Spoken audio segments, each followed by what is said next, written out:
As I cowered through an internet ocean of protests, pain and petitions, it came to my attention, though a pebble in existence, we're existing in a world big enough for everyone to exist in, whatever colour we are enriched in. Yet the seed of racism will forever remain watered if the conversations we have with ourselves are subconsciously held through a belief system oppression has taught us.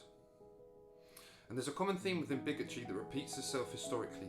Those whose hands grip tightly around justice are corrupted, perpetrating a racial divide, and stripping earth of its beautiful colours reveals those hands are white. You see, colours convey multiplicity in their dynamic, and they tell stories and carry feelings, therefore connotations become automatic. And so generations of interpretation saw discrimination derived from the black metaphor. Historical texts and linguistic fraud led to whiteness playing the role of righteous, whilst black developed a negative contour.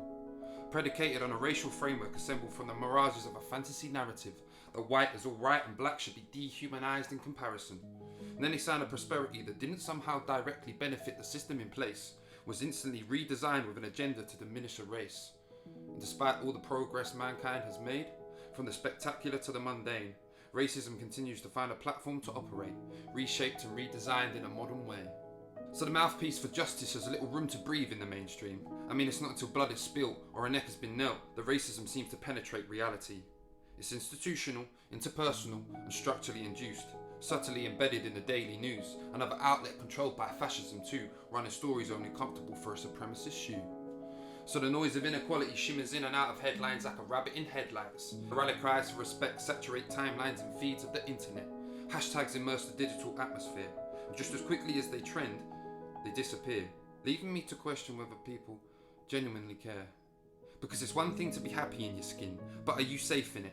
Breonna Taylor was sleeping and she still wasn't. Elijah McClain was walking and murdered for it. George Floyd couldn't breathe, Eric Garner too. So tell me, how people still choose to ignore the abuse despite all of the proof, yet put more effort into finding an excuse. Like, I have black friends and friends of colour, what's my privilege? I'm not racist, I also suffer. But these responses are problematic too. It's just another form of protection from the uncomfortable truth. We have all suffered and we all carry pain in life, that is a fact. But my life's suffering has never been because my skin tone is a target on my back. But the perspective of the unaffected hijacks the message of the oppressed, protesting a protest, shouting, all lives matter.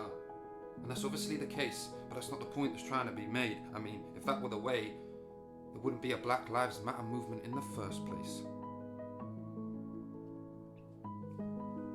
Better yet, imagine 400 years of trying to convince the world you are human, compressed into the creation of a movement, only to have those expressions of emotion politically battered and bruised, then told what you're marching for is just an illusion.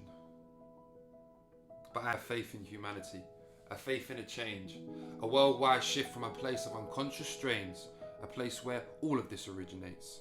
And exposing racism with the intention to make white feel ancestral guilt and black sanctimonious is not the remedy.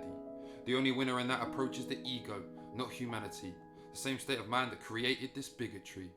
And the universal separation is an egoic throttle, but I see the separation as a unity portal, the precursor to a breakthrough as the butterfly of love breaks free of oppression's cocoon.